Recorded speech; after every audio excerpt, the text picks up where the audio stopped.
Welcome to the First Things First podcast. And first things first, we need you to subscribe and leave comments letting us know what you think of the show. We're listening. I'm Nick Wright, joined by two of my favorite people, Jenna Wolf, Chris Carter. Now, let's get the show started. Welcome into First Things First. I'm Sarah Kunstock in for Jenna Wolf. That's the Hall of Famer, Chris Carter. That's Nick Wright. Good to see you, Sarah. You look lovely. I like that color. I was like thinking that that dress. about you two. Those are sharp suits. I don't know if it shows up on TV, but there's a little bit of Viking purple pinstriping in that. It's one of your my favorite suits of yours, CC. Yeah, my high school colors were purple, too. High school? Yes. I didn't know that. Oh, okay. Oh, when you flip up, we could see. Oh, on the Nice. line. There you go. Good-looking suit, brother. Good to see you this morning. Let's give the people what they want. Absolutely. Let's do it. Looking fresh? Let's get to it. The Kawhi Leonard saga has taken another turn. He's reportedly been in New York during the All-Star break seeking a second opinion on his injured quad. This, despite being medically cleared to return. Gregg Popovich was asked about the whole situation. Take a listen. We only have X number of games left in the season, and he's still not ready to go. And if by some chance he is, it's going to be pretty late into the season, and it's going to be a tough decision. How late you bring somebody back. So that's why I'm just trying to be honest and logical. I'll be surprised if he gets back this year. Wow. Whew. Nick, how bad have things gotten between Kawhi and the Spurs? Well, as Chris has taught me, it's very important to listen to the exact words these guys are saying.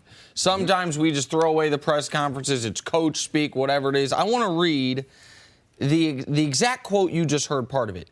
It's going to be a pretty tough decision how late to bring somebody back. So what he is saying there is, it is not simply, will Kawhi say himself, I'm ready to go. But there's a date Gregg Popovich has in mind that if he is not ready to go by this date, he's not coming back even if he wants to. And that is jarring information for a top 8 player in this league, for a guy who had a lot of MVP buzz, and for a team. It's not like the Spurs, well, we're in 12th place, we're not going to make the playoffs, maybe we just shut them down. They're the 3 seed right now. Right now there are 5 teams in the league overall with a better record than them. With a healthy Kawhi Leonard, they are a true championship contender. Maybe not top tier, but certainly the top of the second tier.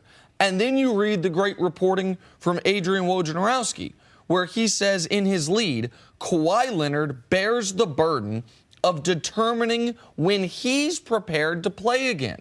So I don't think it is reaching. I don't think it is hard, logical math to say. What Gregg Popovich is saying is our doctors have cleared you. You have now done something that is very atypical for any Spur. You've left our cocoon to go to New York to get a second opinion. It is about when you clear yourself.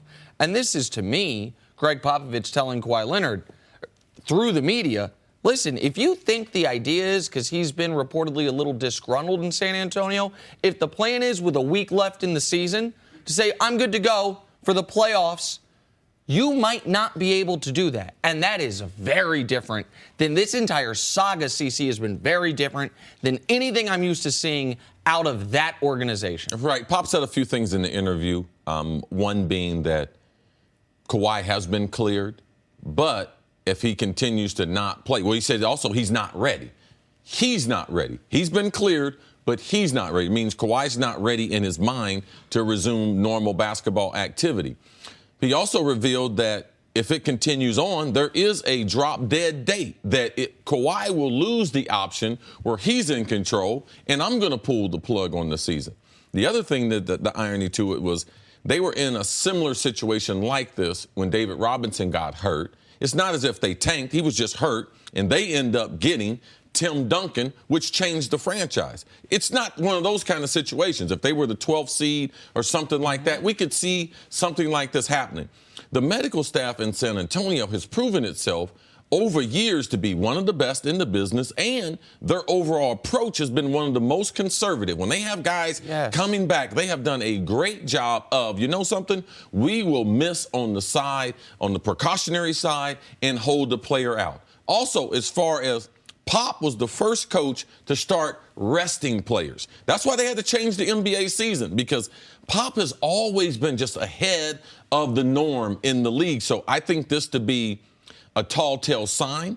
I believe it's also one of those signs that eventually you wake up in the morning and you read it's a divorce. This couple, man, they lived next door to us. They did look like they were happy. Yeah, they end up splitting. I believe these are the types of things that we could see moving forward. And I believe that this press conference is just an ongoing thing that eventually this is going to end in a bad way. The 1 year early in his career that Tim Duncan missed significant time, he had a meniscus injury in his knee.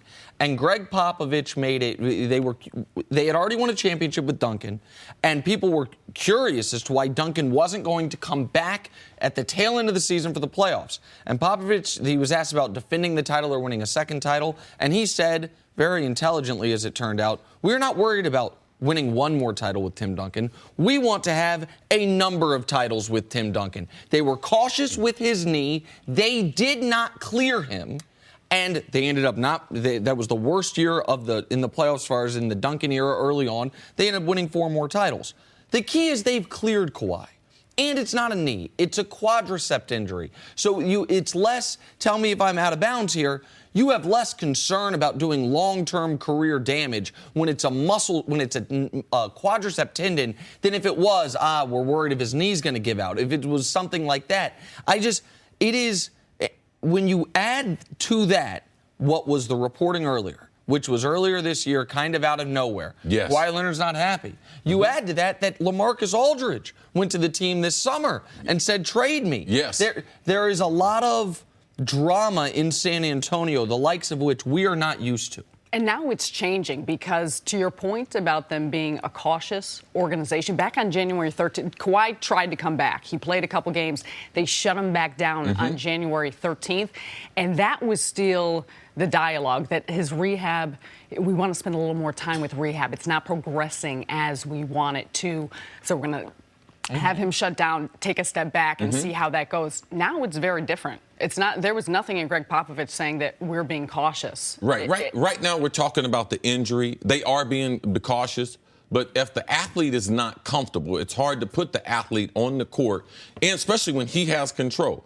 What does Kawhi gain by playing, right? If he's not healthy, if he doesn't. Now it's an odd injury as far as a quad. That's why I know Kawhi. I know the people who handle Kawhi. So I know this is not something fictitious. Like, I believe there is something there, but also I believe that Kawhi is not happy in San Antonio. People think, well, San Antonio is a great place. I believe Kawhi is worried about not being able to get potential free agents. When people were looking to go places, they don't look to San Antonio. Yeah, they got LaMarcus Aldridge, but he wasn't one of the top free agents. They had to settle on him, and he wanted out of San Antonio this offseason. So for me, I believe there's something that will come about as far as his shoe deal. He's with Brand Jordan now, and as we get more and more information, I think we're going to find out that he's disgruntled or he's not happy with that contract, because he's one of the lowest paid superstars from a shoe deal. So is he looking to get out of San Antonio, get to a bigger market, get with another shoe company? Like, I believe all those things are on the board. And and you look at the guys who would be considered the top 6 players in the league by most people. LeBron has an enormous shoe deal. Everyone knows what LeBron's shoes are. KD famously has shoes with words on them. He's got his controversy surrounding his shoes. Steph has the Under Armour deal. Whether people like those Under Armour shoes or not, it's an enormously lucrative deal. Russ. I was just down 125th Street in Manhattan, where they used to have, at this House of Hoops store, an entire wall of Jordan display. It is now the new Russ shoe. Why not? His newest shoe. So there's that. And then the 5th player that I'm forgetting on the list is Kawhi Leonard. Pardon me. Kawhi Leonard. James Harden. He has an enormous deal with Adidas. And then there's Kawhi, who is in that group of players. How much money does Harden make with Adidas? He got a $200 million shoe deal. And I think approximately Kawhi makes about $2.5 million with Jordan Brand. Think about that. James Harden is making upwards of $30 million a year from Adidas. Kawhi Leonard, who a lot of people, I don't live in this world, this camp, but a lot of people do. A lot of people think Kawhi is better than Harden. They're certainly very close to each other. Yes. To have, what's that, 8% of what Harden has? Like, that would rub people the wrong way. We do a weird thing. It's the same thing people did. It reminds me of Marvin Harrison. People assigned Marvin Harrison character traits based on one thing. He's quiet, doesn't celebrate, hands the ball to the ref. People assigned Kawhi Leonard. You had who he was in your head. And I'm not saying who he is or who he isn't, but we made him out to be someone very specific because he's quiet, because he's not demonstrative. And people are like, oh, why would Kawhi Leonard care about shoe money? Because everybody cares about shoe money. Because everybody cares about money. And so it's just, when you have all that bubbling up, and then you have, again, I think Gregg Popovich sending a warning to Kawhi Leonard. Listen, if you're not back in the next few weeks, you're not back. That's very interesting for a team that was going to be a dark horse contender. NBA Commissioner Adam Silver caused a lot of buzz this past week. He said he's open to changing the NBA's playoff format to seed the top 16 teams regardless of conference. While a lot of people have been excited about the possible changes, LeBron James seems a bit hesitant. Take a listen. I think our league has been built the right way as far as when it comes to the postseason. There's been dominant conferences throughout time. It's cool to mess around with an all-star game. You know, we prove that you can do that, but let's not get too crazy about the playoffs. CC, what's your reaction to LeBron's comments? The man's a smart guy. Probably not as smart collectively as the guy across from me, but common sense. All right, they've been tinkering with the NBA, with the schedule. But let's not get carried away. Let's float some ideas out there, because what we don't want to see is bi-coastal series, multiple series that are bi-coastal. So if you happen to have the championship in the conference semifinals, and they're bi-coastal, and then you get to the finals, and it happens to be bi-coastal, you're talking about a rough month for NBA players trying to get a crown. I think right now, and especially with LeBron staying in the East, I don't believe it's a problem. If he decides to go West, I believe they have to make an adjustment. But I just believe the time zones and the amount of TVs in the Eastern time zone, you cannot take the chance with the ratings, because that's what it's really about. You got 60% of the television sets are in East Coast. So if you remove those, what kind of numbers will we be getting for the finals? Because if you have, let's say, Houston makes it, and Golden State, they make it to the finals. What are we going to do about all those television sets on the East Coast that are basketball fans that decide to zone out because of regionally? So we have to look at that. That's one thing I think the NBA, they will have a hard time overcoming, the sheer numbers, the lack of numbers in the West compared to what's in the East. This is a moot point if LeBron stays in the Eastern Conference. If LeBron stays in the Eastern Conference, LeBron's been in the league 14 years, as he mentioned yesterday in that interview. So there have been 14 championships. The East has won 6, the West has won 8. So that's one away from being dead even. Right. And we do have some recency bias when we talk about, the West has been so dominant. No, not really. I mean, the best player in the league the entire time, in the sport where it matters the most who the best player is, has been out East. And let's not forget, there were some potentially great teams that we would have remembered totally differently if they didn't have to go through LeBron James. How would we think of the 60-win Bulls with MVP Derrick Rose similarly to how we thought of the young Thunder that made the NBA Finals? Yeah, that's if a good they comparison. hadn't lost in the conference finals to LeBron. What about if the Celtics could have extended the run of the Big Three if LeBron hadn't ended it when he went to Miami? What if the Pistons, who had, by the way, beaten the Lakers in the finals, taken the Spurs to 7, what if they had kept going if LeBron hadn't ended that run when he was in Cleveland? The first time around, there have been, and that's not even mentioning a 60-win Hawks team with 4 All-Stars that just got dispatched easily by LeBron and the Cavs his second go-around with Cleveland. So I don't think up until recently we have had this major discrepancy. What has happened recently is this. You have a team on the greatest run in NBA history in one conference. Right. And then you also had the Spurs. On the back end. On the back end, all of a sudden reinventing themselves. And then some teams trying to climb up there. The Thunder before KD left. The Rockets right now. So it felt like it was this giant discrepancy. But the only reason it hasn't been a giant discrepancy is because you have had a legitimate contender in the East for the last 8 years because of LeBron. If he does go out west, CC, I get what you're saying about the TV deals.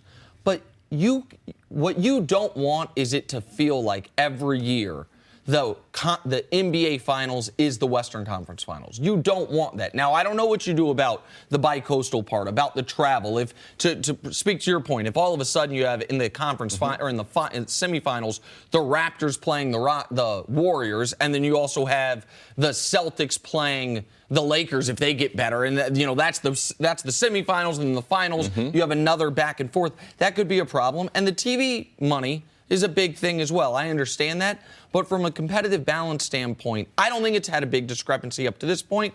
If LeBron were to go out west, that could happen. How much influence does LeBron's opinion have at this point?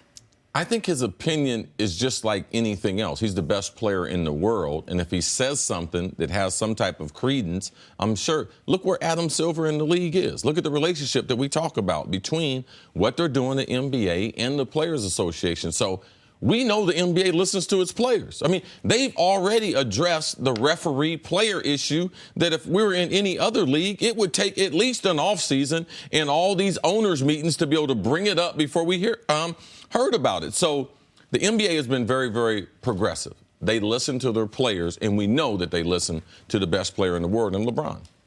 The other thing that this would happen is there are already the NBA. Some people think it's a strength. Some people think it's a weakness. But one thing we know about the NBA, it's the league with the fewest upsets in the playoffs. Like, there are shockers in other sports. If you further stack the playoffs fairly, if you will, it's even less likely that you're going to have a 2011 Mavericks situation where a team does kind of, I don't want to say come out of nowhere because Dirk was on the team, but a team have a, wow, how did that team go win the title?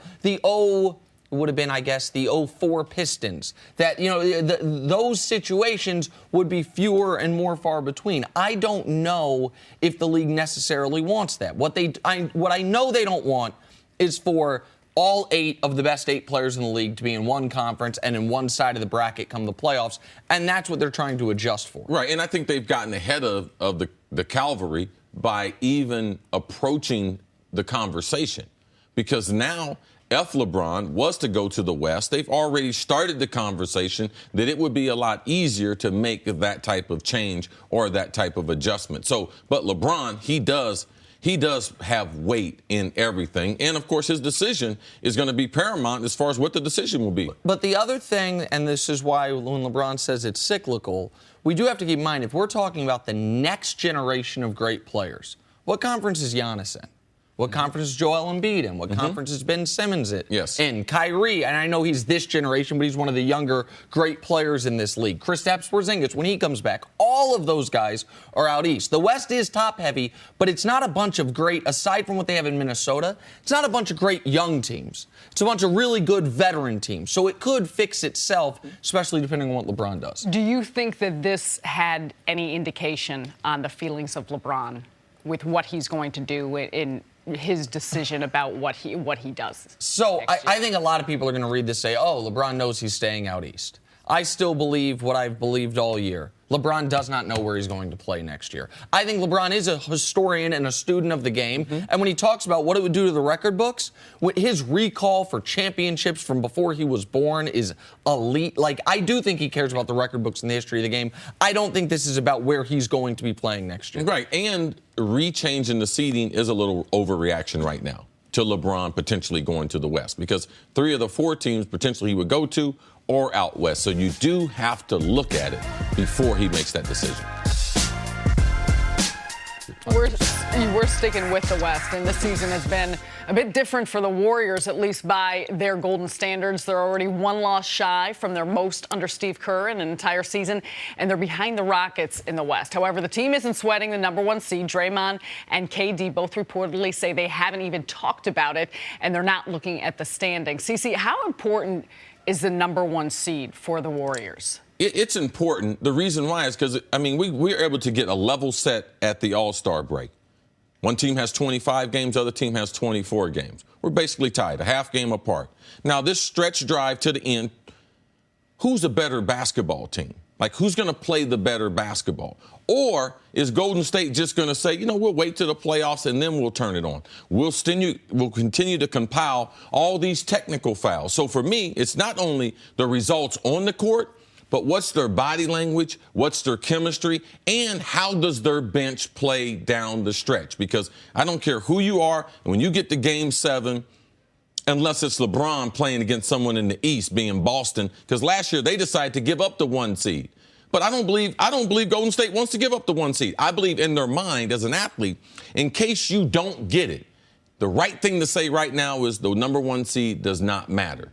But we know it is a huge advantage to getting it. So when you don't get it, if they started the playoffs and you said, okay, this was my goal to be the 1 seed, you're already starting out from a disappointed standpoint. So I believe it gives yourself a little cushion that if you don't get the 1 seed, you don't have to make excuses. So that's interesting. So basically what you're saying is the downside to saying this is a must-win game and then you lose the game. What do you say after? Yes. That if the Warriors know there's a chance they don't get the 1 seed, so they don't want to come out and say. And part of the story, if you get to Game 7, was you guys said you wanted to be the number 1 seed in February. You guys aren't the number 1 seed. Here we are at Game 7. Now you're playing on the road. What do you and you just avoid all that by right now. They haven't talked about it. I believe Draymond on the surface. If they haven't talked about it, but you can believe just because things you haven't talked about that they're not on your mind. Well, and everyone focuses on Game 7 when it comes to home court. You know what I like to focus on? Games 1 and 2. Like, that matters. I understand Game 7 is the most important part, but being able to start off a series at home, being able to be obviously the big favorite when you're at home, and typically being able to start out a series with a lead in the series is very important. Charles Barkley says role players play better at home than they do on the road. So it's not about the star players. It's about the other players who are able to play better in those first 2 games to get you momentum going into a long series. And when we look at the bracket, there are teams that you could face as the 2 seed that you likely wouldn't face as the 1 seed that are not teams that anyone believes can beat the Warriors. But there might be teams that can take 1 game instead of 0 or 2 games instead of 1. Mm-hmm. If we look back to the year the Warriors blew the 3-1 lead against Cleveland, prior to that, Oklahoma City blew a 3-1 lead to them. Well, prior to that, what happened? The Thunder were in a brutal series with San Antonio. And you know what it looked like by the time they got to Game 6 and certainly Game 7 against Golden State? They were out of gas. The atrophy. Accumulation of all these being under duress. The playoffs are totally different. Every possession is contested more. The stress that you are under. So over a month's period of time, if you could shorten that, that's why winning these series and closing them out becomes so important because of the cumulative effect that it's going to play in the rest of the season. And the 2 years the Warriors have won championships, being the 1 seed has paid enormous dividends, not because of where Game 7 was, because they didn't play any Game 7s those years, but because of who they played, playing the lower seeds, and the type of team that was being trotted out against them. The year they won the title the first time, they didn't play a starting point guard the whole playoffs. Drew Holiday was out, then Mike Conley was out, then Patrick Beverley was out, then Kyrie Irving was out. That's different if you're the 2 seed up until you get to the NBA Finals. Last year, because of the 1 seed, they get Portland in the first round. Well, Nurkic was out. Because of the 1 seed, you get Utah in round 2. Well, guess what? Rudy Gobert was out. Then you face the 2 seed, by the way, San Antonio, which looked like they were neck and neck with you until Kawhi Leonard went out. And then obviously last year in the finals, they were better than Cleveland. But being the 1 seed, here's my thing. People say, well, Nick, you don't worry about the 1 seed with Cleveland. LeBron's only won 1 title as the 1 seed, and he's got 3 of them. I've seen LeBron repeatedly not be the 1 seed and be fine. And because the question in the East is totally different. The question is, can LeBron win one of those first 2 games? And typically the answer is yes. We don't know. It's totally different because the level of competition and who LeBron James is. If LeBron was in the West, the seeding wouldn't matter as much as me because it would still be, can LeBron go there and win one of those games? I'll be like, yeah.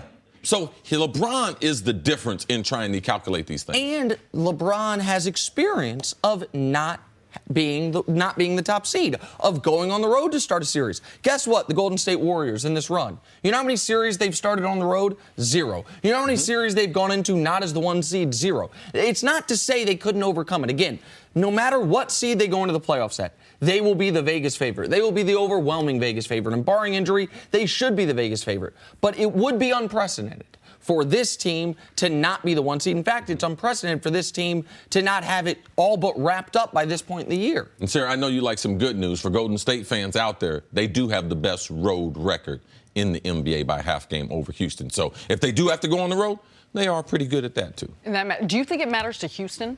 Oh, I think it matters enormously to Houston, personally. Because to me, it's less about Golden State. I don't think it matters as much for them. I wonder how it impacts the rumor mindset has it James Harden likes Houston and kind of the festivities around Houston a little better than he likes the road. Well, but don't you think from a mentality standpoint, CC, part of Houston believing they can go beat Golden State is going into the playoffs saying, we are the number 1 seed. They're going to have to come here. I believe Houston is not setting itself up. I believe Houston believes they can go to Golden State and win, too. I believe Houston has the right mind right now.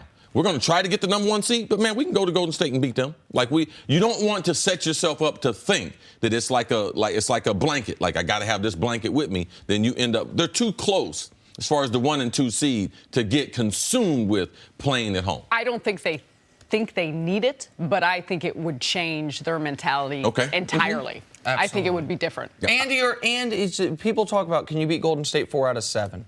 If you lose game 1, because you're on the road and you lose game 1, now you got to beat them 4 out of 6. And if you go down 2-0, even though another Barkley quote, series doesn't start till the road team wins. Well, that's great. But if the home team wins the first 2 and you're playing Golden State, now you got to beat them 4 out of 5. I think the second quote he stole from someone else. The first one was an original. Okay, all right, fair enough. Chuck. So Chuck or whomever he stole it from said that. Lonzo Ball has been out of the lineup since January 13th with a sprained MCL. Before the injury, he was showing some promising signs, averaging 12 points, 7 rebounds, and 7 assists over his last 15 games. He's expected to make his return Friday against the Mavs. Nick, how important is the rest of the season for Lonzo's future with the Lakers? So that might sound hyperbolic even as a question. Like, what does the last 25 games mean for Lonzo's long-term future with the Lakers? But I think it's a totally fair and legitimate question because of the elephant in the room, which may be better stated as the potential king in the room and LeBron James's decision. Because what we know is this. Any team that Lonzo's on is going to have the additional distraction of the dad. Everything that swirls around it, whether it's questioning the coach, questioning his white teammates at UCLA, questioning Lonzo's future free agency, talking about the brothers coming there, all of that. Now, you will deal with that if Lonzo's a star, if Lonzo looks like he is going to turn into a star. But if Lonzo is just a good point guard in this league, point guard's as deep as it's ever been in NBA history right now. You've got guys like Jeff Teague's a good player. He's not one of the 20 best point guards in basketball. Like, this is one of the reasons why Damian Lillard couldn't make All-Star games for so long, even though he's awesome. When you are trying to sell LeBron on Los Angeles this summer, man, if Lonzo does not play well down the stretch, and he had turned a corner over the last about 12, 15 games he had played, it would not surprise me if one of the prerequisites to LeBron and maybe Paul George or LeBron and Boogie Cousins coming there is we don't need this added distraction. Now, it's different if he's playing great. So that's why I think it is very important that Lonzo continues on the trajectory he was over the last dozen games before the injury. Yeah, I'm not going to get into the LeBron thing because what he's trying to accomplish, it doesn't change if LeBron or anyone else is trying to join the Lakers. We drafted him for a reason. Magic Johnson drafted him for a reason. And they expect in this time that he's missed, you mentioned January 13th since he's been out, they expect him to continue to develop as a player. That's what's really important. All the other things are going to take care of themselves. Well, they're going to take care of themselves. And if you don't develop as a player, not any player, but certain players might not want to join the Lakers. So for me, it's not all these other things. It's about I'm responsible for my own development. At the second half of the season, is he going to get better? All right? He played a window where he was bad. Then he had a window where he started to improve. Then he got hurt. Now, after that, let's see how he adjusts to the NBA that shouldn't be foreign to him. Let's see if he gets the rebound and throws the ball up the court 50 feet, which doesn't help in the NBA game. Does he start to push the ball? I don't think he's going to become more athletic. I don't think his shot is going to become any better, but there's certain things about the game as far as his rebounding that are very, very good aspect. I'm worried about his shot selection and can he make guys around him better? Because that right there will determine a lot as far as his career. Not how good he shoots, or the guys around him, does he make them better? As Coach Mangini says, is he a force multiplier? Then I believe the Lakers organization, they're in good hands. But just worry about your development. Don't worry about who's going to be joining the team. Take this little window, 25 games, and try to work on my game, getting better, get myself in better position for my shots, knowing where I want to get on the court and where my teammates, where they want to get on the court. Does he need to get a shot better? Like, the most disconcerting thing to me watching Lonzo, especially early on, his shot maybe improved incrementally later during that final stretch. He wasn't finishing at the like Ben Simmons we could talk about, and he doesn't have the range on his shot. He can't shoot, but he can do so many things around the rim and the way that he can get to the basket, the physicality. Like Lonzo, to me, it's even when I'm expecting a guy that could do something at the rim, and he wasn't even able to do that. Well, this is the thing. You would thought that a guy 6'5", he'd be more athletic, and he could play above the rim. Now, he did show some leaping ability on some alley-oops and things, but his overall athleticism is not on par with the guys that we see playing the position. So he is a good basketball player, more so than being a great athlete. And then I worry about also he had an MCL, so that hurts your lateral movement. How does that affect him on the defensive end? Because he was not a great defender when we saw him the first time. And one of the reasons I think that he struggled finishing at the rim was because he wasn't trying to finish through contact. He was trying to avoid contact because the free throw shooting's been abysmal. Yeah. Like, it's the... That does affect your finishing ability. Absolutely. If you're saying, I'm either getting to the rim or getting fouled, then you're more likely to be successful than I'm either getting to the rim or avoiding a foul. Then all of a sudden, it's harder to finish those layups. I mean, there's no reason for him to be shooting 48% for the year from the free throw line. Like that, no. He was 67%, I believe, in college. You'd like your point guard to be closer to 77%, but 67% you can deal with. You can't deal with him shooting DeAndre Jordan's percentage from the free throw line. Like, that can't happen, and it affects other aspects of your game. Cece, you brought up Magic Johnson, and obviously he comes in, president of operations for the Lakers. He sat there at the press conference pointing up to the banners saying, Lonzo, I expect you to be up. How much longer would he hold on to a player like Lonzo because of the expectations he set? Because this is one of his moves he made when first taking that position. Well, it's his first move. Right. So I believe, which also is most important, not only because of the player and if it attracts other free agents, but also the distractions off the court.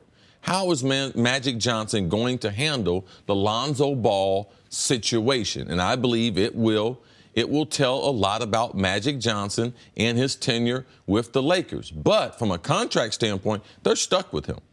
And number one reason why they're stuck with him, too, is because the dad.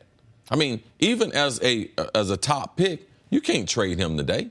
Like, who would take him today? Oh, well, that one I totally disagree with you on. If they wanted to sell low on Lonzo, there's plenty of teams that would say we're young teams. So you're just saying they would have to give him away? Well, but who would give you a high first-round pick for him? No, I don't think you'd get equal value. Okay, that's what we're talking about. Okay, so the guy's only played 50 games in the NBA. Played less than 50. He's been in the NBA for 50 games.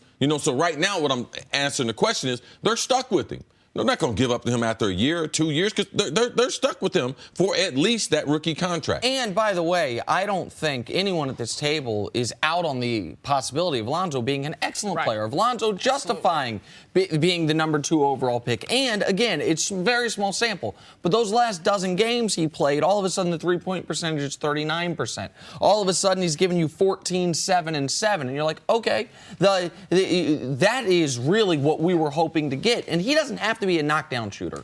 What he can't be is such a detriment that they don't even guard him out of the three-point line. Because if you are that That's what Ben Simmons is, right? He has taken like 2 threes all year. You better be 6'10". You better be able to get to the rim and dunk on people. Yeah, Ben's ability to handle the basketball is better in his matchups than Lonzo Ball has over the point guards. And his ability to get into the lane. And if he doesn't finish, he can create a shot for his team. And when defenses hang off of him, he's got a head of steam. It's No even doubt. tougher to stop.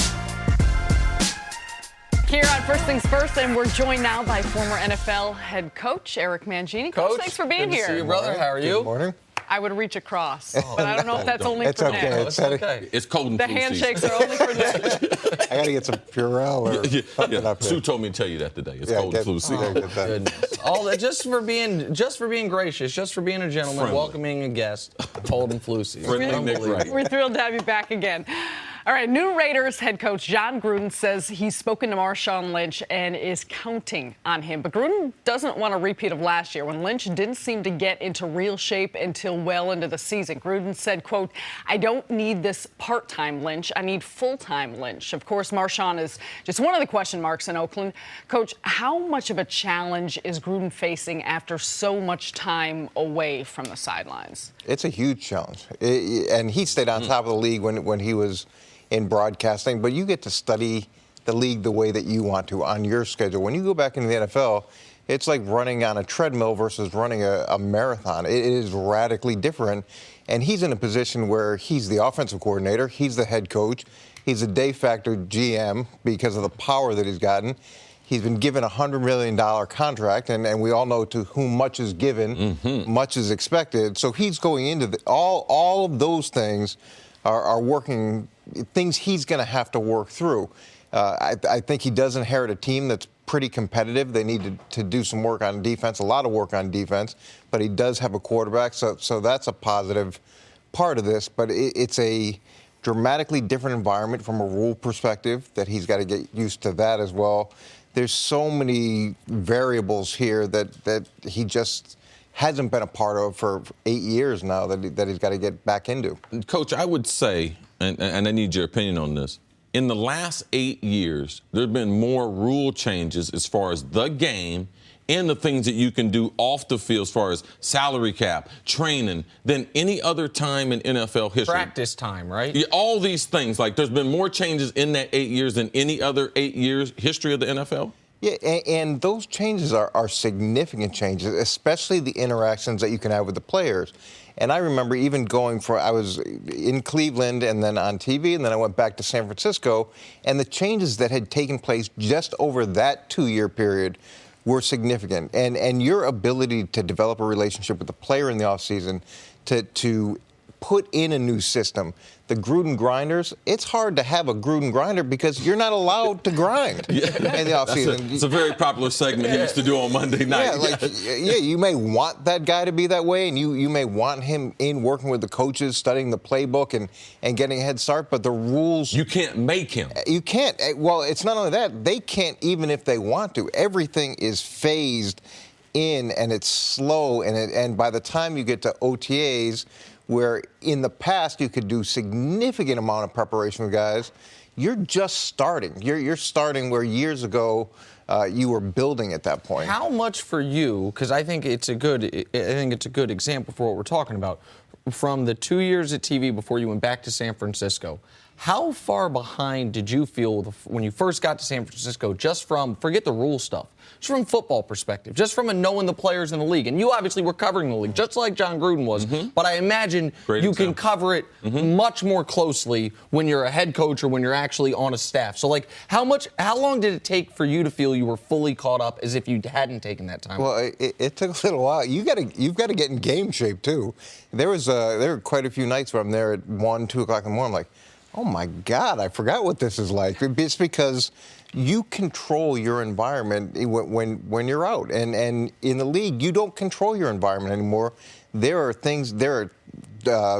points that you have to hit every single day. In terms of knowing the players and that aspect of it, that's hard as well. You have a more superficial knowledge than you have when you're in it. Now, Coach, I hit the Powerball. Nick and I, we've been trying, but we finally hit it. Okay. The first announcement, I make Nick my capologist. My second announcement, I make you the head coach. And my first announcement is I remove Nick.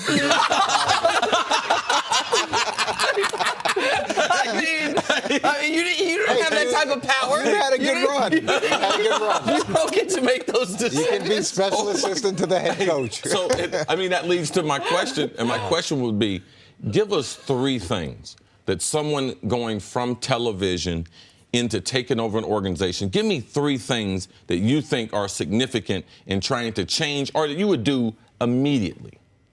In terms of him transitioning back? Yes. Well, I do like what he's talked about in terms of reaching out to the players. I think that's the most important thing that he can do.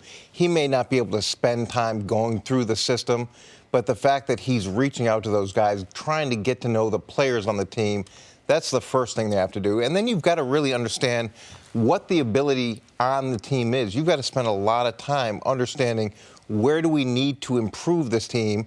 How does my system, the things that I want to do, fit into the talent level that we have? And you asked a really good question, Nick, in terms of what changed. The run-pass options, that's now a staple in the NFL where it was being introduced when I was in Cleveland.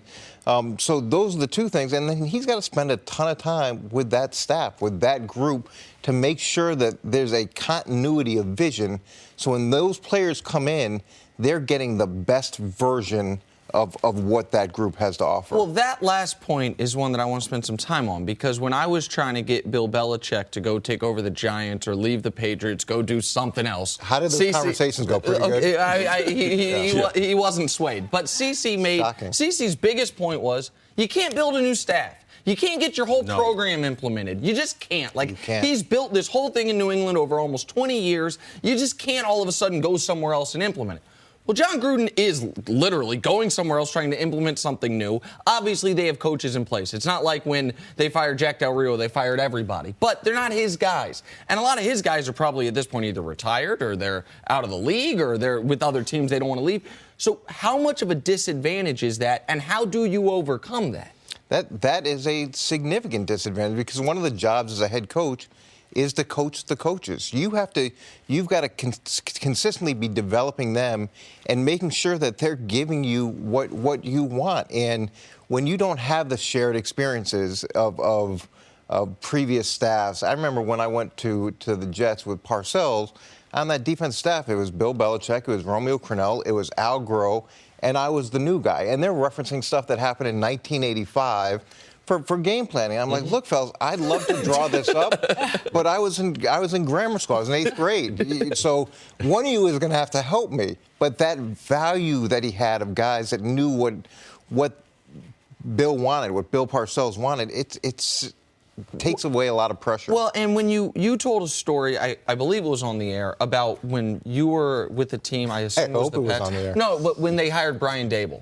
You were talking about, correct? Yeah. Oh, yeah. And it was for a very low-level job, correct? Yep. It was one of the entry-level coaching positions. Yep. And you talked about how all the coaches are at the table. The staff, everyone's drilling him. Mm-hmm. When you have the meat and potatoes of your staff in place, you can really zero in on the minor tweaks, right? But with something like this, you're not going to be able to have that attention to detail to your quality control coach, to your special teams assistant, right? Because you're basically building a new house instead of just adding a wing. Well, when I took over as a head coach, I always wanted to do the rookie camp before I brought the veterans in. And I could have brought the veterans in earlier, but I wanted to make a bunch of mistakes as a staff with the rookies who didn't really know what it looked like in the NFL and didn't know we were making mistakes. Oh, yeah. And it's kind of like that'll kill your credibility with the veteran players. Yeah, it's like a soft opening in a restaurant. I wanted to burn a few dishes, all the things that are going to go wrong. The rookies don't know. So we could go through that process and get to the point where when the vets came in, we were a well-oiled machine. But it takes time. You mentioned how he's communicated and reaching out to the players, and with that being said, have players changed? Does he need to change or adjust his coaching style at all? Well, since he was coaching? He'll be given a benefit of the doubt because of the way that he's been brought in and the power that he has in the organization. And I think guys know going into it what he's about. Or I think they know going into it what he's about. But he's going to have to be able to win to back up the credibility that he has going in. Because players are players. At the end of the day, they want to go to an organization that they can win, and they're willing to work as hard as they need to, as long as they know it's for giving them a chance to get a ring. Quickly here, is there any additional hurdle he has because of the $100 million? If we know it, the players know it. Like, I know NFL coaches are highly paid, but he's going to be making more money than almost everyone on the team except for a few guys. Is that, in your eyes, would that be an additional hurdle? It's a good problem to have, as Marlo Stanfield would say. Yeah, but I'm talking about when it comes to the players buying into his system. And when it comes to the players understanding him making some mistakes. Like when he's making $10 million a year, which is more than almost everyone on that team. Is there anything to that? No, I don't think so. I think, if anything, that gives him more credibility. Okay. You may have to work through the tax law in California. It's 13% state tax. It'll be better for him in Nevada. But. Yeah, let me tell you something. If he call you to your office, you know one guy going to be there at the end of the day, and you better acquiesce to the guy that's going to be there with the $100 million contract. Yeah. Coach Mangini back with us, and we're talking Andrew Luck. According to Ian Rappaport, the Colts quarterback is throwing weighted footballs and is full speed ahead for 2018. This, of course, after missing all of 2017. Coach, what are fair expectations for Luck in the Colts next season? Just before you answer, just tell us real quick, when they say weighted footballs, they're not talking about just regular footballs. It's regular size football, size shape. It just weighs more like a medicine ball for basketball. Yeah, you've probably seen it too with baseball, the weighted base. It's just same shape, same everything, just a little bit heavier. Got it. Okay, yep. Go ahead. Yeah, I don't know where that puts him in terms of his rehab. It's great that he's throwing the weighted footballs. You want to be able to throw footballs in OTAs. If he comes back, I would expect these guys to compete for the playoffs. And he's that much of a changer, a game changer for them.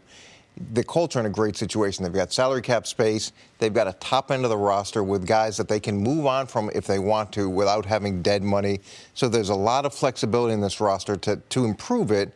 Where they need to address some major problems is on defense. And they bring in Matt Eberflus. He's going to transition to a 43. They were in a significant amount of games last year. I know they only won 4, but there are a bunch that they lost late. With Andrew Luck, with an improved defense, with the resources they have available, to me, I see them competing for the playoffs next year if he's healthy. And when we look at this division, we know Houston, the injuries they had, we believe they'll be much improved with Deshaun Watson coming back, taking over the quarterback, J.J. Watt returning from a significant injury. But they had 2 teams that made the playoffs out of this division in Jacksonville and Tennessee. So the opportunity is there in that division to get to double-digit wins. I like the fact that he's throwing a weighted ball compared to if they'd have said, oh, Andrew Luck is back in the weight room. That's totally different because they trust that his shoulder structure is sound enough that they would allow him to have the throwing motion and to try to get that joint and those muscles stronger. It's like Markelle Fultz with the 76ers. If he was shooting a weighted basketball right now, I would be more encouraged because that means that the muscles and the structure can handle the extra weight. So he's trying to develop muscle memory. Andrew Luck is doing the same thing. So I think it's more promising that he is throwing a weighted ball now compared to just being in the weight room. The Fultz thing's really interesting because if you read the reports, what happened to him was he had an injury, tried to practice through the injury. Of course. And he, because of the injury, couldn't do his regular shot motion, and now he somehow seemingly can't do it anymore. If I'm reading this correctly, if Luck's shoulder, if there was any concern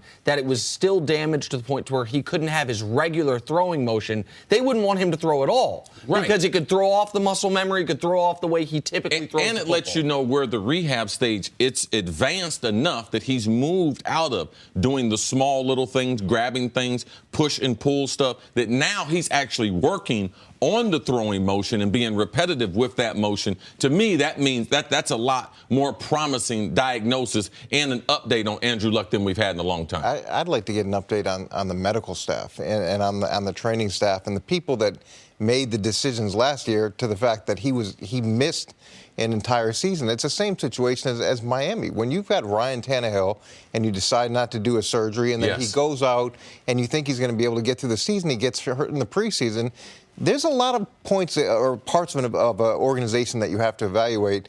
So have they made changes to the medical staff? Is it the same group that's giving them the feedback on Andrew now that was a year ago? Because it's hard to say with any kind of certainty that this is definitely moving in the right direction. We're hopeful, but... With a quarterback coming off an injury and a guy in Andrew Luck who, after the first 3 years where he played all 48 games in those 3 years, he only played 7 in year 4. He missed a game but was injured throughout year 5 and then obviously missed all of year 6. I think most people would say, okay, we have the number 3 overall pick. Who is the best offensive lineman? What's the best thing we can do to protect him? The other school of thought would be Andrew Luck's never had a dynamic running back, never had a truly game changer in the backfield. No disrespect to Frank Gore, who's had an amazing career. As you, team building wise, would you focus more on up front, or would you focus more on trying to help Andrew Luck out by giving him a guy where he can hand the ball off to if a guy such as Saquon Barkley were available? I think if you have a solid running game, that helps a lot. But one of the things that Andrew Luck has to do is protect Andrew Luck. And you saw it with Peyton Manning. You see it with Tom Brady. Tom Brady will take some hits, but they're calculated risks. They're hits that he's taking to throw the ball 60, 70 yards on the field. There were times with Andrew Luck in watching him where he'd take hits to get a 5- and 6-yard completion, and it's just not good business. He's obviously smart enough to assess risk-reward, and I love his toughness. I respect that aspect of it, but he's got to do a good job of protecting himself and know when to take chances, know when not to take chances. Yeah, I was a Pro Bowl captain 3 seasons ago, and Andrew Luck was one of the first draft picks that we had. A brilliant passer of the football. Great to be around, a great leader. But you mentioned it. He's got to get better. He's got to get better at taking care of the ball. And that front office, forget the running game. They have to be able to protect Andrew Luck so that he can protect himself. Now, he is a great athlete, but he has realized, man, he can't even take the type of pounding that he has kind of subjected his body to. So I look for Andrew Luck to get back. Like, let's not forget who he is. He is a brilliant passer. He's very, very smart. The X's and O's, that part of the game. He is a very good teammate. They need to put the other things around him that I believe will make them a championship caliber organization. I believe that's up to Frank Wright to be able to change this organization. Get me some big people on defense. They're going to a 43 defense, so they need new personnel for that. And offensively, get some people in front of him, a lot like Philadelphia with that dominant offensive line that they had. And what's nice about Frank Wright going there, and I know, obviously, we've talked ad nauseum about the different system with him versus Josh McDaniels, but this is a system that Andrew ran in college. He ran the West Coast system at Stanford, so he's got that familiarity. And we saw what they were able to do with Nick Foles, where they could get the ball out of his hands quickly. So as much as you want to improve the offensive line, which they need to address in the running game, and those things will help, and Andrew's decision-making, as a coordinator, as a head coach, you can also help him by giving him those quick reads, by forcing him to get the ball out quickly to limit the amount of times he can get hit. And as far as the Colts aspect of this, Chris, you alluded to it. The AFC South for a long time was a punchline in this league. Like it was you rank the divisions, we know which division we're saying is last. It's the AFC South every year. They had not just two playoff teams. 2 of the last 8 teams standing in the NFL this year were in the AFC South. And that is with the team that a lot of people think is the most talented in the AFC South, Houston, not being a part of it. Tennessee did what they did with Marcus Mariota taking a step back when a lot of people believe in Mariota, think he's going to be even better. So that division all of a sudden could be sneaky competitive and could be a tough one even with a healthy Andrew Luck, which is all the more reason why the Colts, to have any chance to compete, need, for the first time in a few years, a healthy Andrew Luck. Will be interesting to watch. Coach, thanks for being here. Good to see you, bro. Again. Thank you so much. Back here on First Things First, Danny Kanell joining us. What up, Dan? What's going on, brother? Good to see you guys. Thanks. Welcome back. Good to to be see here. you. Thanks. Nice little tie bar. You got to. Thank you. You know, represent Thursdays. That's Thursday on his tie bar. If you can see Your wife is doing that to you? Because I know your wife picks out all your stuff. She does. She's making you do that. See, that's what happened when you go to Florida State. They don't know the days. Hey, what day is it, bro? Thankfully, my wife has good taste. Thursday. Oh, that's low. That's low. You my man coming in hot. I like it. It is never too early to talk about the NFL draft, and that's where we're going. One player getting a lot of attention is Louisville's Lamar Jackson. He won the Heisman Trophy in 2016 as a quarterback, but according to reports, some NFL teams think he's a better prospect as a wide receiver. Danny, does Jackson have a brighter future at receiver or quarterback? All right, who's the producer who floated this question? Because I'm going to have words with him after the show. Oh, wow. This is asinine that anybody would suggest that Lamar Jackson has a better chance to be a wide receiver than a quarterback in the NFL. My man is a quarterback, period. That is it. End of story. All you have to do is ask him. I asked him this question. I talked to him before the Heisman Trophy ceremony. That's what I told you. I asked him about this. I said, hey, have you considered playing another position? Have you considered playing wide receiver? You know what he told me? He said, no, man, I can't catch, which seems to be like it would be a problem. But this is a quarterback. Great insight. Yeah, right? Yes. From him, from the horse's mouth. You get it from him. He is not a wide receiver. I think Lamar Jackson is going to be the steal of the NFL draft because he's going to drop. And I don't love any of these quarterbacks. I like some of them. And I think the upside of Lamar Jackson, where you're going to be able to draft him, is going to be well worth it.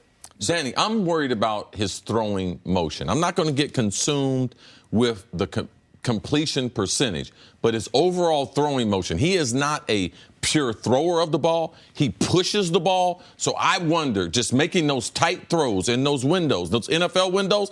College, you're open like this. In the NFL, you need about that much room to be able to squeeze the ball in there, and trying to repeat that motion, I just don't see him being successful doing. I don't think he's a wide receiver because of what he said. I told Nick this a couple of days ago, that I'm not up for moving a guy to a position when he thinks and he's dreamt about this is the position I'm going to play, because I don't believe he will buy into the things that you have to do fundamentally to be able to play the position. So, Chris, because we were talking about this before, and Chris had made the point that from a measurable standpoint, Chris understood why people would say this guy could be a good wide receiver. His change of direction speed, his height, his weight, these are things that would translate. But if the guy didn't want to play it, the guy doesn't want to play it. Pro football is too hard to play anyway, let alone when you don't want to play the position that they're trying to make you play.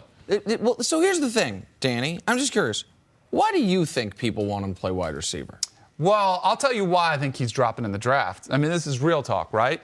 I think the reason he's dropped, and I don't think it has as much to do with race, is he struggles communicating. And it's a fact. He struggles communicating with interviews, when you talk to him, when you're in the press. And I think that scares off some general managers and some coaches in the NFL. And I think it's wrong, and I think it's the NFL wants their franchise quarterbacks to look and sound a certain way. And the reason I don't think it's about race as much is because E.J. Manuel was drafted 16th overall, and he didn't show you half as much on film or potential-wise as Lamar Jackson. But when you talk to him, he sounded like the CEO of your company. And he looks like the CEO. And he looks like the CEO of your company. So and that is something people make the mistake on quite often, which is sometimes people misconstrue intelligence and eloquence.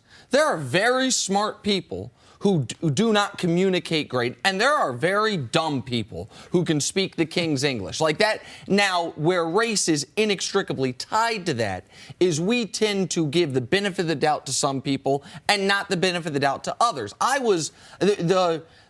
I've been very upset. I have become more of a Lamar Jackson fan due to how he has been discussed amongst the supposed draft experts, because I feel so much of it is code. I listen to the preeminent draft expert. I'm not trying to throw shots, but it's the reality. Mel Kiper Jr., when he's asked about Josh Allen, the 6'5" prototypical white stand-in-the-pocket passer, when he's asked about his 54% completion percentage, his quote on the conference call was, "Stats are for losers." When he is then asked about why he has Lamar Jackson as a wide receiver, his quote is, 57% completion concerns me. Like and we do see this. No one is suggesting, as Deontay, one of our producers, said before the show, Josh Allen maybe should be a tight end. You know what? I think he's got the size and the. We only tend to say the guys who should change position is the black quarterback. Now, the eloquence thing is interesting because people do expect your quarterback to be able to communicate well, and that is important.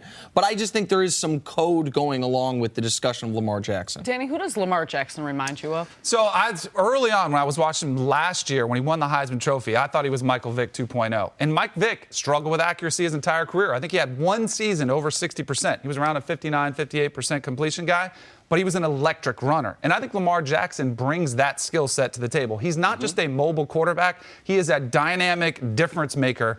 That's why I feel like if you get him with a coach that will utilize that skill set, I think you could have a tremendous amount of success with him. I think he's similar to RG3 as a runner, but with that style of play comes the risks of injury. And I think if you are a coach, you have to teach him, instill in him the ability to protect himself. Now, he hasn't been hurt. RG3 had a history at Baylor with injuries, tore his ACL a couple times. He had issues. Lamar Jackson does not. I think he can withstand the beating that he would have to take playing 16 games.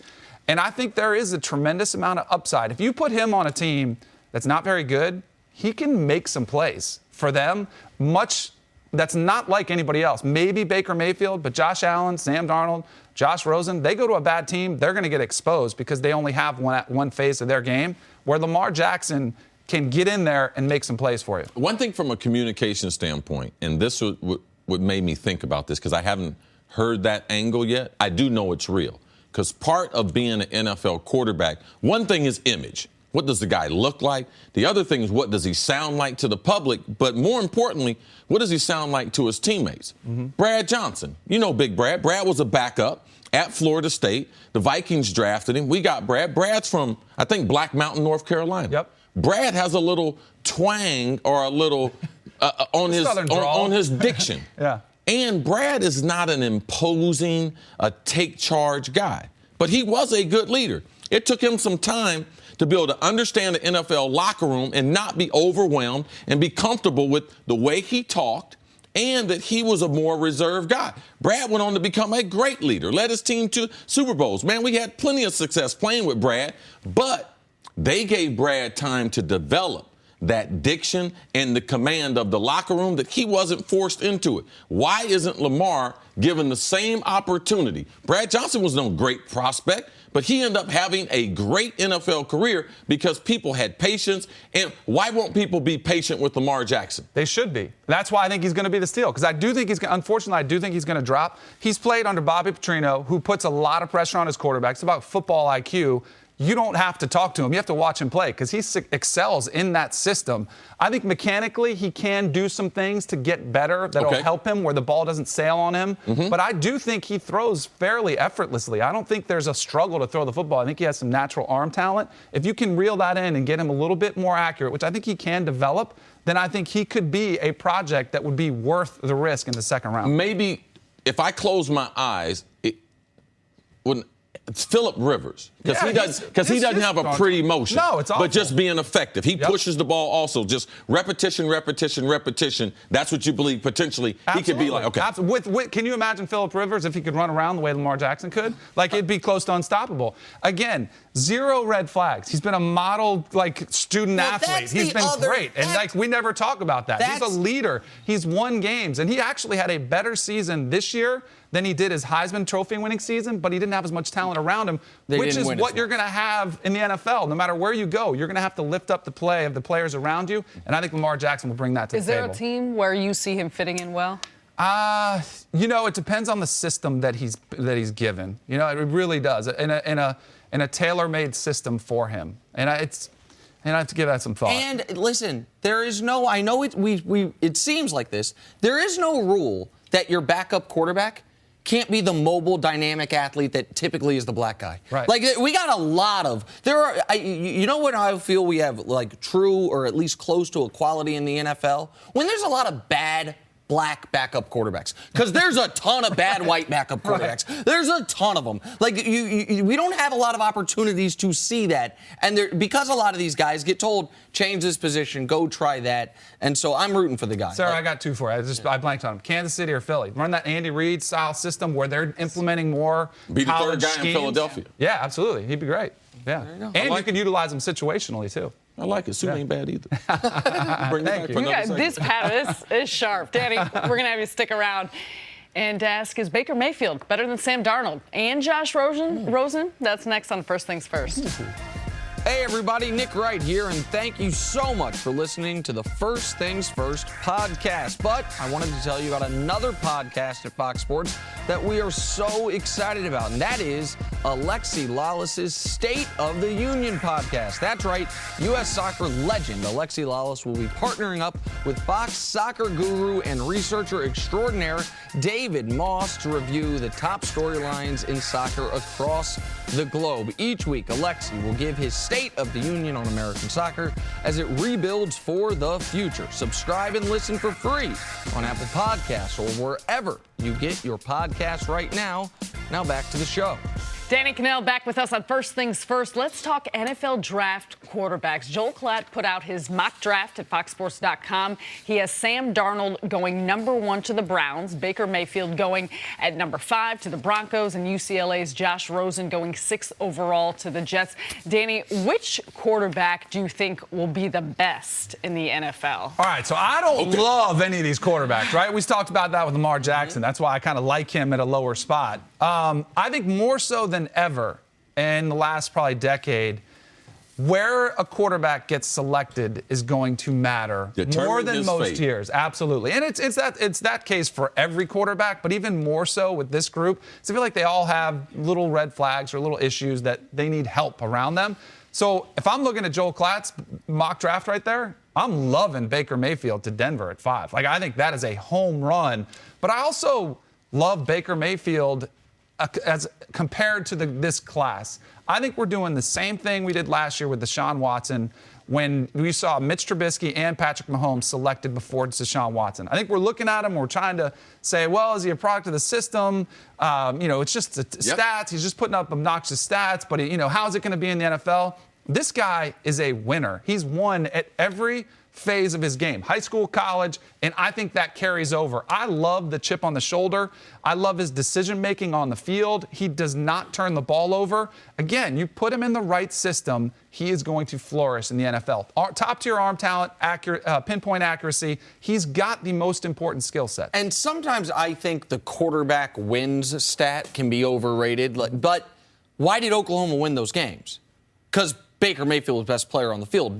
Very similar to Clemson. Now, Clemson had great defense. They had great skill position players. But they had the best player on the field in Deshaun Watson. So It's one thing to be part of a winning culture, to be part of a winning program. It's another thing to be the predominant reason your team is winning high leverage, big playoff type games, championship type games, as Deshaun Watson was, as Baker Mayfield was. I think that Andrew Luck, the conversation at this point, Andrew Luck's career, it validates the point that you make as far as right now, it's more important to be with a team that supports you and the supporting cast from an organization standpoint, from a talent standpoint, from a resources they're going to commit to running game and offensive line in front of you.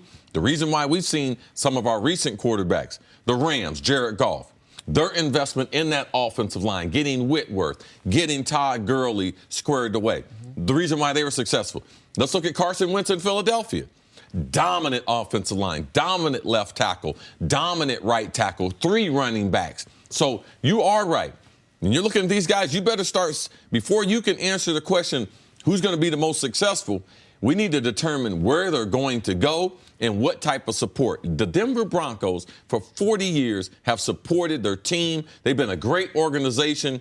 Like, they are one of the marquee franchises. So Baker going there, that would be a great get for them, and it would be better for his career. Do you want the Danny Kanell mock draft? Yes. Because I got the plan. I was about to ask. I'm going to fix Cleveland's problems, okay? Hold on. I'm fixing their quarterback problems. Don't do it, Danny. I'm taking Saquon Barkley at 1. All those quarterbacks you mentioned with the good offensive lines around them, what else do they have? Dynamic running game. You left out another one, Dak Prescott with Ezekiel Elliott, dynamic, and their offense was close to unstoppable. Saquon Barkley at 1.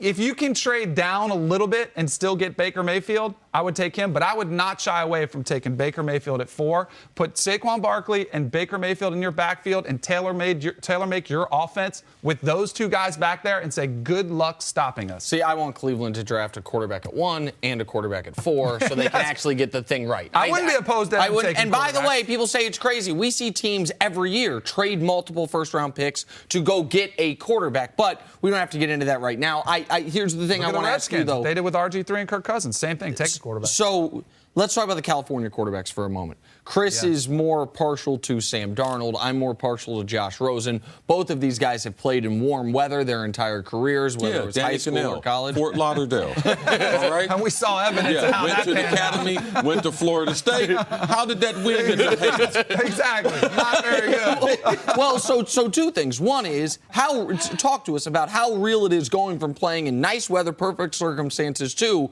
whether it's Cleveland or New York with the Jets or New York with the Giants, a lot of these, Denver even.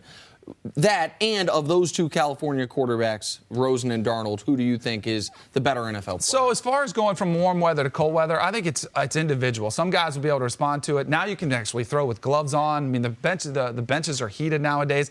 And as far as any college program that you play, you're going to be done by Thanksgiving for the most part. And then you're going to play in a warm weather, bowl game. So you're not getting that much of a test. Even if you're at Michigan or Ohio State, it's still not that cold. Yeah, 2 or 3 games. Right. And you're in the NFL, you're putting your back half of your season is going to be much colder. So I think that's overblown a little bit.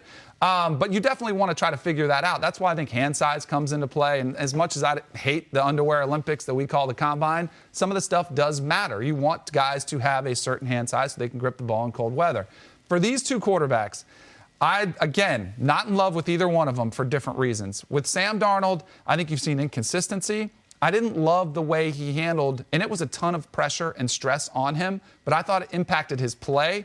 If on the field at USC this year, especially early in the season, if you take him at number 1 for the Cleveland Browns, there will be more stress and pressure than anything compared to what he had in this past offseason coming into his last season at USC. With Josh Rosen, I know you like him. He scares me because of the intangibles off the field stuff. I love when I watch him on film. I love what I see from him from a quarterback standpoint, pure pocket passer, really natural arm talent, arm motion. But I'm scared of what he does in a locker room, handling media, being outspoken politically. That scares me from what you want your franchise quarterback to be. And I love it. That's probably, to be totally honest, it's probably one of the reasons I like him as much as I do. So, I mean, that's just different taste. I almost feel like he falls in the line of Jeff George, Jay Cutler, Josh Rosen.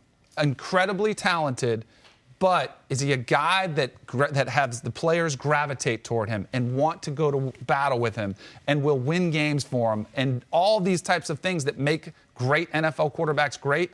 I don't know if Josh Rosen has those assets. Right. One of the next important, Dan, let me see your hand. Let me see this hand right here. Yeah. All right, you see that? Oh, man. Okay, now you see that? If those kids, you see that at the combine. Now, you see that? Yeah. All right? Maybe now, that's why I couldn't throw at the metal lane. All right, now, if I'm the Cleveland Browns and one of the kids have a hand like Chris Carter, that's about 10 3/4 from the pinky. Because you have a big hand. Engulfed. Yeah. Okay, like that right there makes a difference, and that's the difference between Troy Aikman, Brett Favre, and some of these other guys. Their hand size. That will determine, too, if they can throw the ball in the cold. Can I ask one question about Rosen? You guys tell me if it's unfair.